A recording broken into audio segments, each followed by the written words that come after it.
Hello and welcome to the Smooth Scaling podcast, where we speak with industry experts to uncover how to design, build, and run scalable and resilient systems. I'm your host, José Quaresma, and today we had the pleasure of chatting with Hans Skovgaard. Hans is the Chief Technology and Product Officer here at Qt, and he has over 30 years experience scaling systems and software organizations with a specific focus in software and AI systems. We had a great conversation about the future of online traffic in the age of Agentic AI and the challenges it brings to traffic orchestration. If you like this episode, please subscribe and leave a review. It really helps the podcast. Enjoy!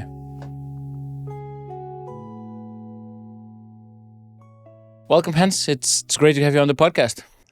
Thanks. So we'd like to start with the fact that these days online, we've already crossed the tipping point, right? So now we're seeing the traffic, there's more automated bot traffic than there is human traffic. And that for industries, it's meaning that you can no longer assume that the traffic that is coming into your website is a real person, right? So can we start by you sharing a bit with us what are the online patterns that we are seeing today?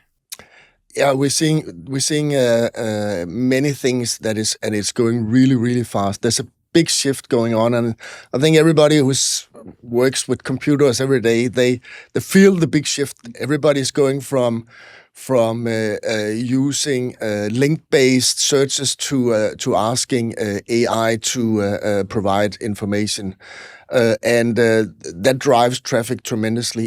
In the month of January, Akamai saw that the traffic generated by AI agents doubled in 1 month. So it's maybe not the biggest number yet, but that is if that continues. But we all feel it. When did we use Google in the old-fashioned way? It's almost going away overnight, and that is a big shift that is happening right now. Yeah. I mean, I recognize that myself, right? So I haven't, as you were saying, I haven't used Google or any of the other search engines to search anything in a long time. I just go into one of the agents and ask about it and usually I'm pretty happy with the answer, right? So I guess it is really a trend. Yeah. Gartner predicts that by 2030, 80% of all searches or looking for finding things you want to buy, 80% of that is going to be through Agentic AI that is going to look for it, and 20% of all online purchases will be done by AI. Yeah. And it seems a little conservative to me, but it's also our mothers and who that also needs to come over and trust that you can actually rely on an agent to make a purchase for you. Yeah, and that will also, I'm sure, will impact also our waiting rooms and how we handle that part. But I would like to get back to that a little bit later, because before we go into that kind of looking at the future and how we're then going to plan and incorporate and handle Agentic AI in our platform, would like to ask a little bit still in the bots part and the fact that, well, now it's getting more complicated. Before, almost all bots were bad bots. That was, of course, not always the case, but maybe quite often. And now we're seeing that shift. But from still the bad bots perspective, we're also seeing them getting faster and smarter and harder to stop, right? Yeah, and it's going to be much easier for people who are not so technical skills to create bad bots, because now you have Agentic AI that can help you create these bots very easly. So there's going to be there's even going to be more strain on separating what we would call good intent from bad intent, because in the past we separated bots from humans and say humans are good and bots are bad. That distinction has to change from good intentions to bad intentions. You can have agents with good intentions and you can have humans with bad intentions. So that is a big shift that is going to be tricky to handle. Yeah, and I really see that the kind of the world that we're in now with kind of the AI tools that we have, it's kind of this thing that it's, as I think often is with strong and technologies and big shifts, that it's a powerful tool. It can be used both for good and for evil, right? And it makes it has some really positive advances in many areas, but also makes it hard to fight the bad guys, because it also makes it more powerful for them to work, right? Absolutely. And if we look at for example, the people who want to attract visitors to your site, they will now start transforming their site to also cater for agents. Yeah. Because you actually want the good agents to have a good experience and give them the information that they're looking for, and that's going to be a big transformation that is going to happen. Of course, first in the e-commerce space, where there will be there's, I think, all e-commerce vendors these days think, how can we make an API first interface where these agents can go and ask for, do you have this in your inventory, and what's the price, and so on, and not have to act like a human who clicks through the website. And that is going to open a new entry for how to access a website. And how, still from a kind of the bad bots perspective, how does that impact kind of the volume of potential traffic and of attacks? Is that, I would guess, it makes it easier to have big bursts of volume coming in? Or Agentic AI, you could say, what could build up traffic in 10 seconds if agents figure out that something goes on sale 10:00, they're all going to be there 10:01, and not 10:00. Oh, I need to open my browser and do things. So bursts are going to be even more violent than we see today, and you could say autoscaling is not going to be the way. It make it faster, but this problem just multiplies by exponentially because there's intelligent programs that can act exactly at the same point in time. And do you think that all the industries being, I mean, probably not equally, but you think are all industries feeling it? I mean, is it impacting all industries? Do you have some insights into kind of how is it impacting different industries? I think we haven't seen the full impact yet. I think the e-commerce, because they really want to cater to these agents, are front runners in this, and we're involved in two projects, one in Japan and one in with a large e-commerce shop, to work with them on how can we actually funnel the agent traffic through the same queue as whether you were a person or you were or you're an agentic AI and so on. So you don't have an advantage of being an agent. And of course, what we then need to work a lot on is how do we then separate good bots from bad bots, because there is a lot of there's a lot of thinking going into this, but one of the things there's two things that is bots are still going to be able to mimic humans going through the website. So that is, and there will still be need for trying to have bot detection and also making it expensive for bots to. It's a cost. It's a matter of cost, and we need to find the traps and the honeypots that will make it expensive for a bot. Maybe you're willing to pay 50 cents to get into a queue in compute, but if you're trying to place 100,000, well, now the cost is going to be exorbitant for you to try to get some sort of shoes. So that's one side, and the other side that is happening more on the agentic AI purchase is that you need to be able, as an agent, to identify yourself as being able to perform for example, a credit card transaction. Yeah. So this agents and the ID of the agents is something that is very much in flux right now. Visa, MasterCard, they all have their own new thinking about what protocol should be used to validate that there is actually a real credit card behind this that is capable of doing some sort of transaction. And that's of course something we as a queuing company needs to piggyback on and follow all the protocols. I think I talked to a major hyperscaler in the month of January, and they came up with new protocol, and we had a 3-letter abbreviation. And I said, "Do you realize that 2 weeks ago this other company launched a protocol with the same 3-letter abbreviation?" And like, that was silence, and then now it's a 4-letter abbreviation instead of. So things are moving really, really fast in that space, and there is Google's Universal Commerce Protocol, and there's other protocols. So there's no standard, and there's probably going to be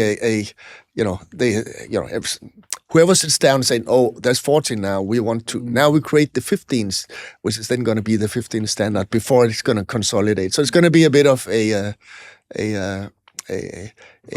fight, or the Wild West for a while until. But we need to support all the protocols that's out there because that's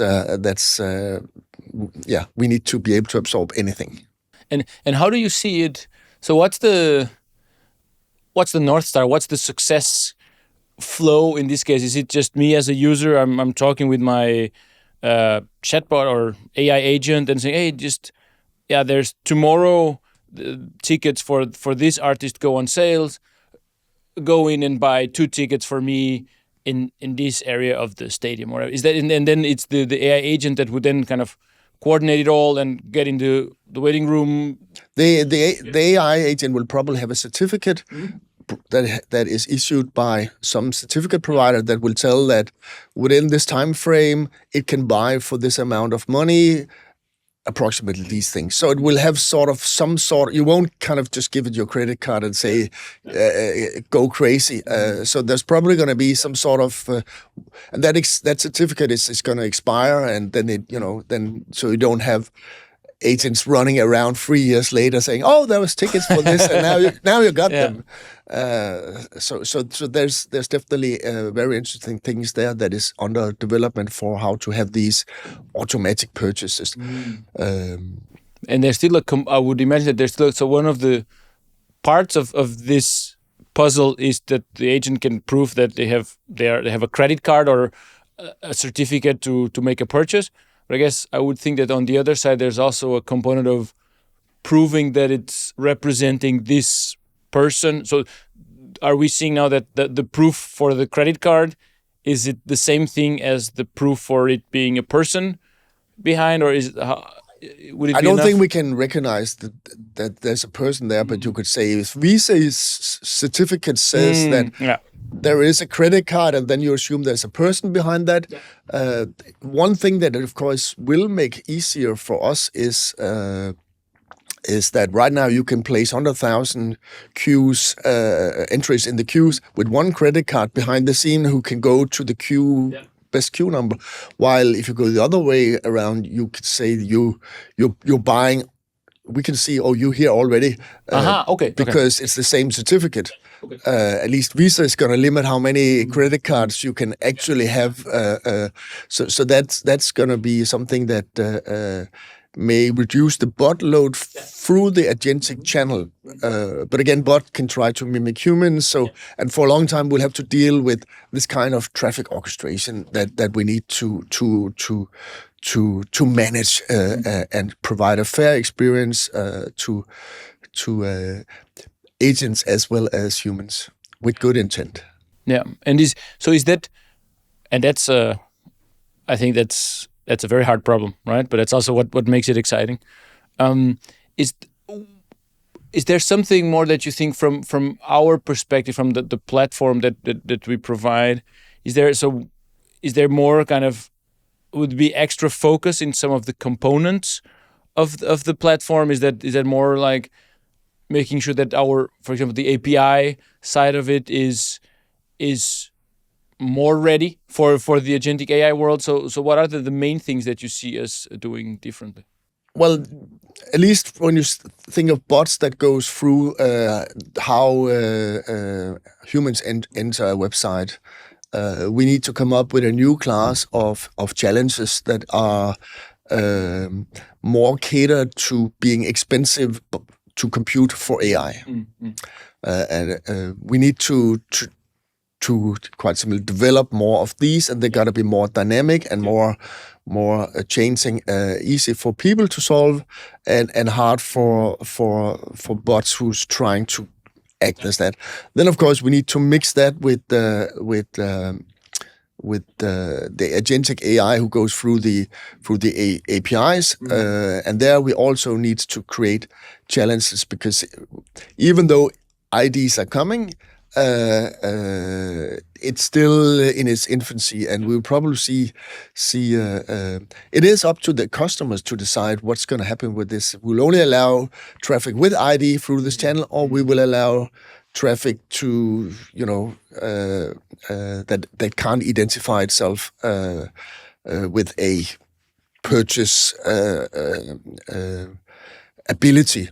And that may still make sense for e-commerce to have you go look on these 5 sites and see where's the best use, and you still want to do that. Of course, when it comes to the checkout, then that might be different. Of course, then you need to, at that point in time to maybe show. So and as we do this traffic orchestration, who gets into the website in the first place, who gets information from the website, and then also how do we protect our checkout, and that there may be different rules there, and that's what the flexibility that our system needs to allow our customers to have that. How do I deal with different risk of the users being good or bad, and how strict do I want to? I want to be less strict when people are allowed onto the site, versus when it comes to the checkout or actual purchase. I want to be pretty strict in terms of understanding who is it I'm dealing with. Yeah. And it was quite interesting. You mentioning that the challenges will need to evolve as well, and that goes back to continuing to have a layered approach to the defenses, right? And one thing that I thought about was captchas, right? That it have been for a long time. I think these days it's probably harder for a human to solve them than for a bot. At least I do struggle once in a while to prove that I'm not a bot in some of those. So I think it's a very exciting space, in looking forward to see where it goes from. What can we do that it's super easy for humans, but super hard for bots, right? But then, or at least harder. But it sounds like a tough challenge.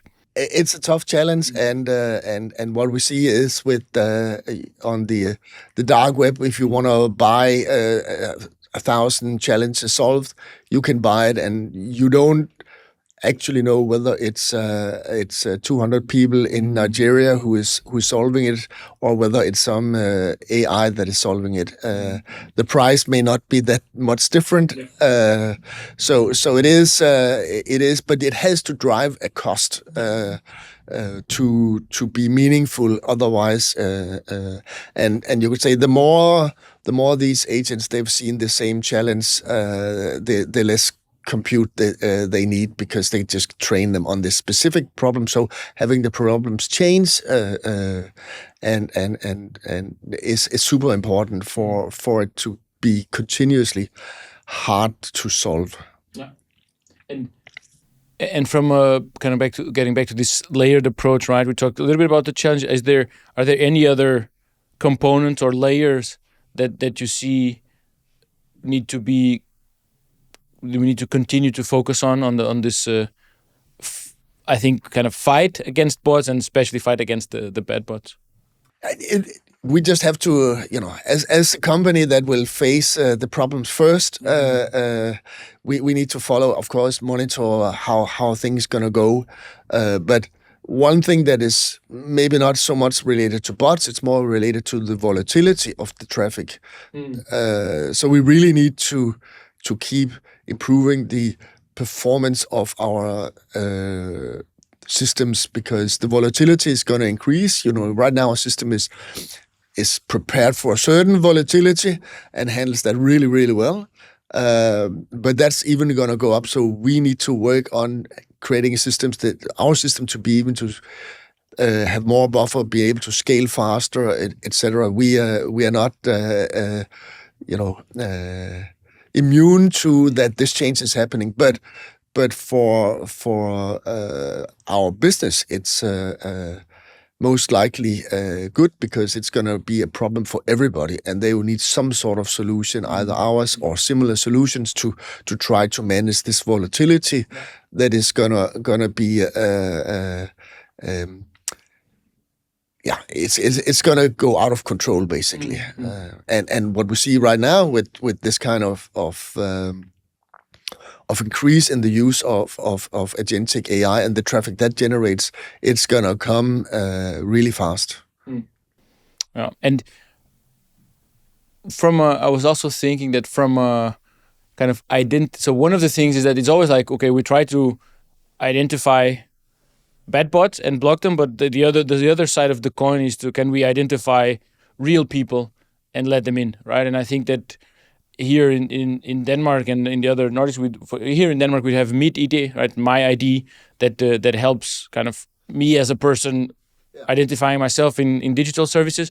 Is that something that you also see playing a role in kind of in our system and kind of integrated? Is that a possibility as well? It is a possibility, and in Nordic it's Bank ID, and in Belgium it's me, and in German they have the Ausweis app and so on. But there is this general that is quite scattered and quite hard to, because you need to go through brokers and understand, and it's quite expensive transactions.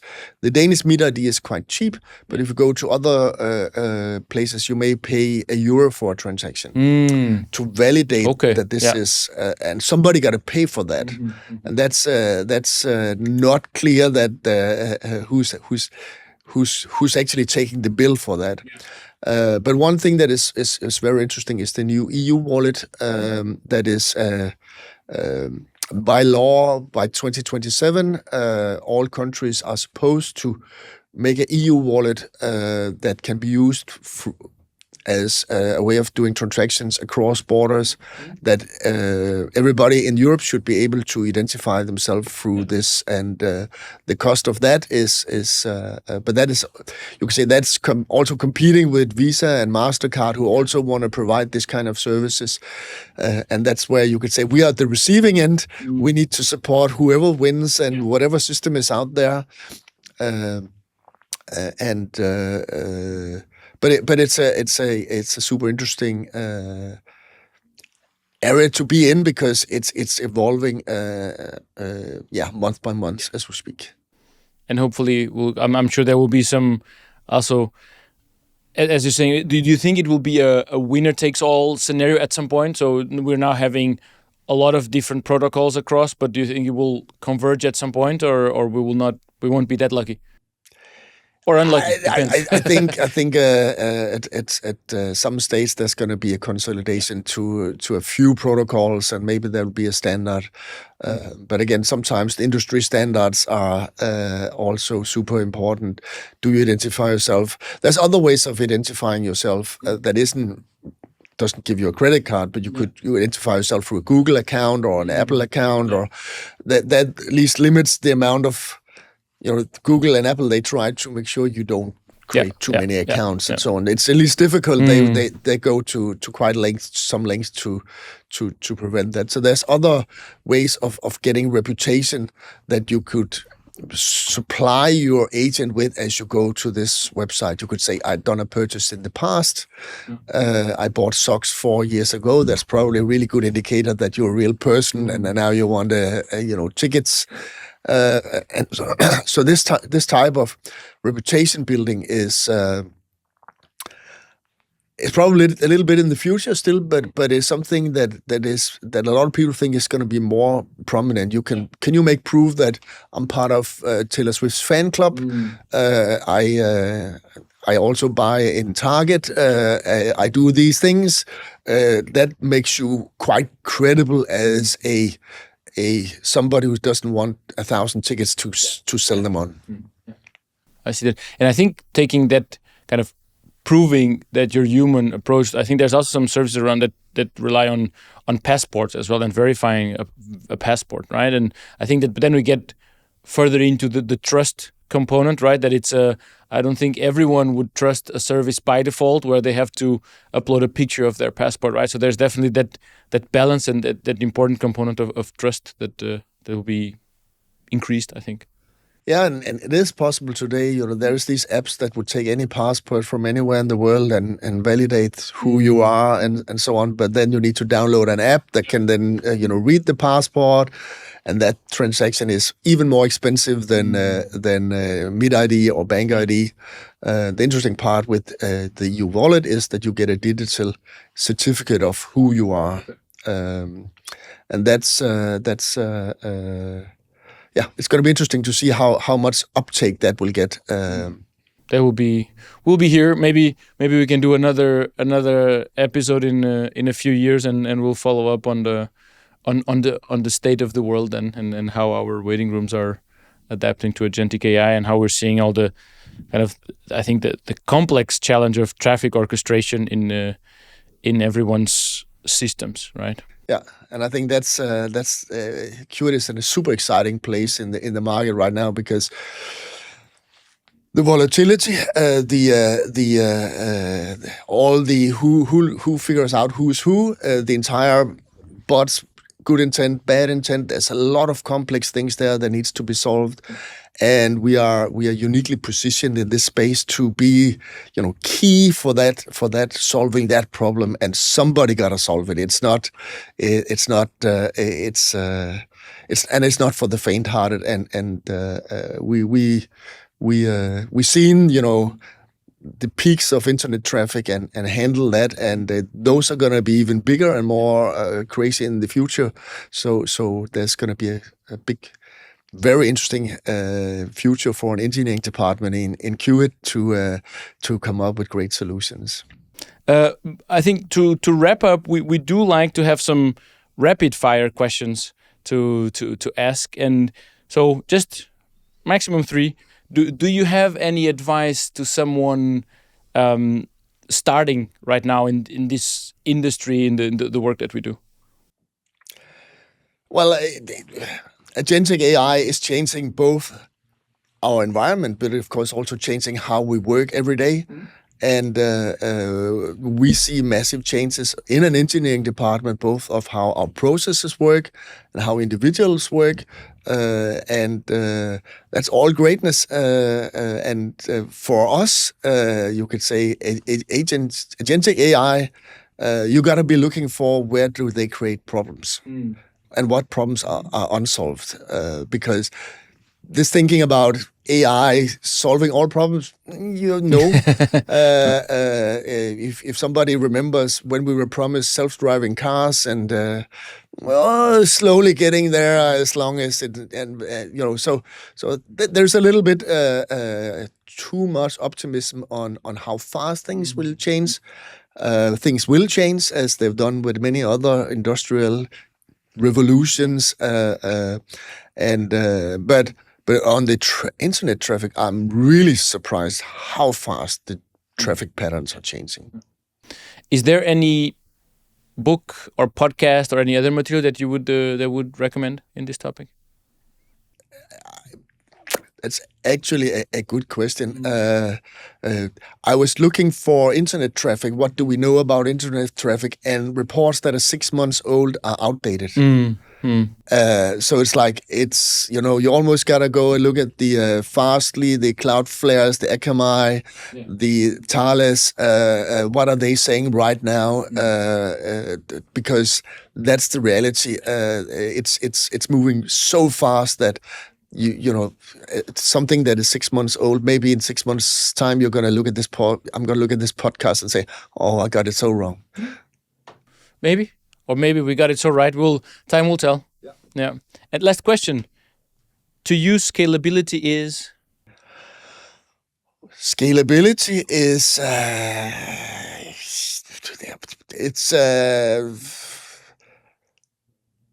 it's both to be able to, of course, handle the scalability, but also manage a good experience around it. Because you could, in principle, go on a phone queue and it works really well. and 12 hours later, you had the worst experience of your life walking around with your phone. So handling scalability and the user experience, creating a great user experience around it that is meaningful and acceptable for whoever needs to be in that pile of crap, to be honest, is super important, and what differentiates us from hopefully a bad experience. Awesome. Thank you. Thank you for coming by, Hans. Thank you for having me. And that's it for this episode of the Smooth Scaling podcast. Thank you so much for listening. If you enjoyed, consider subscribing and perhaps share it with a friend or colleague. If you want to share any thoughts or comments with us, send them to smoothscaling@qit.com. This podcast is researched by Joseph Thwaites, produced by Perseo Mandilo, and brought to you by QIT, your virtual waiting room partner. I'm your host, José Quaresma. Until next time, keep it smooth, keep it scalable.